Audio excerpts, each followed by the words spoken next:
objetivo do nosso trabalho é apresentar e avaliar possíveis melhoramentos no processo fermentativo do álcool, sobre a qual pesam as maiores perdas da produção. A fim de reverter esse quadro desfavorável, as mudanças na fermentação foram consideradas como um projeto, com a intuição de aprimoramento de tecnologias já existentes, onde permitiria uma produção de etanol bem mais alta que o habitual. A natureza das perdas de açúcares redutores totais podem ser analisadas através de dados. As perdas mais importantes que merecem mais atenção estão associadas à extração, que é cerca de 26,3%, e à fermentação, que é 36,6%. A fermentação alcoólica, sobre a qual pesam as maiores perdas, terá que passar por mudanças radicais, a fim de reverter o quadro de eficiência desfavorável. As mudanças na fermentação alcoólica que foram consideradas não são a substituição de tecnologias atuais, e sim o aprimoramento dessas tecnologias. O processo fermentativo na fabricação de etanol. Para fins práticos, existem somente duas técnicas para se produzir o etanol industrialmente, e são elas. Primeira, a síntese de químicas do etanol a partir de outras substâncias químicas, e a segunda é pela via fermentativa, seguida de separação do etanol por destilação. Os métodos de síntese química do etanol são responsáveis por uma pequena fração da produção mundial. Quase toda a produção está concentrada no método fermentativo, em que os açúcares contidos no mosto são transformados em etanol por ação de leveduras, que são uma subclasse de fungos que estão amplamente espalhadas na natureza. Na fermentação, o mosto, por exemplo, uma solução de monossacarídeos hexose, sofre a ação da levedura em um processo aeróbio, transformando-se em álcool etílico gás carbônico, conforme a reação. Diversos fatores, tanto físicos, químicos e microbiológicos, podem acabar afetando a fermentação alcoólica, como, por exemplo, a temperatura, o pH e algumas espécies microbiológicas.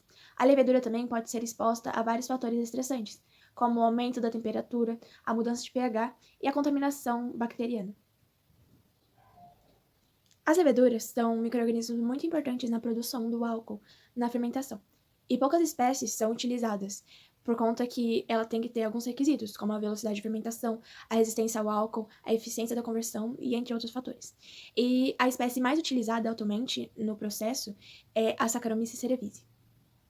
Para as técnicas de mobilização existentes, a mais atraente é o uso de células floculantes, por sua simplicidade e baixo custo, e por não apresentarem a necessidade de suporte, o que é uma grande vantagem em relação a outras técnicas como bioreatores, por exemplo, que apresentam a necessidade de suporte e por isso aumentam o custo em relação à quantidade de células imobilizadas. Na busca de aumentar a eficiência da indústria, aumentar a densidade de células presentes nos fermentadores e de diminuir o custo, pesquisadores foram capazes de selecionar um grupo específico de leveduras chamadas leveduras floculantes, que apresentam a característica de se agregarem em flocos espontaneamente após a conversão de todo o açúcar presente no caldo da cana em álcool.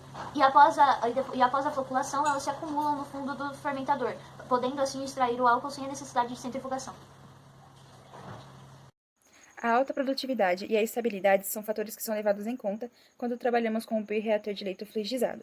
Com o seu uso contínuo e 30% de catalisador, mais 15% de glicose na alimentação, é possível se obter 98% de etanol e uma conversão de substrato de 99%, chegando assim à conclusão de que é mais econômico do que o método tradicional. O objetivo do estudo da cinética de processos microbianos é de quantificar a taxa de crescimento celular, de substrato, formação de produtos, além de avaliar a influência de fatores externos como pH e temperatura. Na fermentação alcoólica, esses valores são essenciais para a produção de etanol, além de possuir grande potencial econômico. O modelo cinético mais utilizado é o não segregado, não estruturado, que descreve o comportamento das variáveis envolvidas. O projeto rigoroso da planta de fermentação tem que passar, obrigatoriamente, por uma modelagem detalhada do processo, pelo uso de modelos cinéticos, que possibilitam a obtenção de condições ótimas de operação. A manutenção dessas condições depende da escolha da estratégia de controle adequada, que só é possível conhecendo o comportamento do processo. O objetivo dessa pesquisa é determinar um adequado balanço rendimento-produtividade na produção de bioetanol a partir da palha de cana-de-açúcar pré-tratada hidrotermicamente via pré-sacarificação e sacarificação simultânea e fermentação. Os experimentos que foram realizados avaliando os efeitos da dosagem enzimática. Carga de biomassa e tempo de sacarificação. O desempenho de todo o processo foi avaliado com base no rendimento geral de etanol e produtividade, considerando uma otimização simultânea. A produção de etanol a partir da biomassa lignocelulósica requer 3 etapas principais. Pré-tratamento para romper a estrutura da parede celular e facilitar a acessibilidade aos polissacarídeos. Hidrólise enzimática para quebrar os polissacarídeos em açúcares fermentáveis e seguidos de sua fermentação em bioetanol. e o pré-tratamento hidrotérmico, que tem sido usado como método promissor para aumentar a disponibilidade de celulose e a recuperação de hemicelulose sem necessidade de quaisquer produtos químicos, o que leva a menor custo de desintoxicação ajustante em comparação com outro pré-tratamento técnico. Em relação à etapa da hidrólise e processamento de alta carga de biomassa a fim de alcançar rendimento e produtividade satisfatórios importantes para uma produção eficaz de bioetanol, uma vez que implica nos açúcares fermentáveis mais concentrados. Porém, aumentando a biomassa implica em menor rendimento e maior tempo para converter o substrato em açúcares fermentáveis. Diferentes configurações de hidrólise, enzimática e fermentação foram estudados a fim de encontrar aquele que é mais eficiente de uma perspectiva global. A pré-sacarificação, sacarificação e fermentação simultânea são as principais estratégias empregadas na produção de etanol 2G. Essa abordagem tem sido amplamente aplicada para aliviar problemas relacionados à inibição enzimática. Enquanto as enzimas hidrolisam os açúcares, os micro-organismos rapidamente consomem e transformam em etanol, o que iria também reduzir o tempo de processamento global. Por outro lado, a principal desvantagem do modo SSF é operar em níveis mais baixos, temperatura do que ideal para a hidrólise, uma vez que a temperatura é ajustada em condições ideais para o micro-organismo em fermentação. A partir de pré-tratamento endothermal da palha da cana-de-açúcar utilizando uma cepa industrial.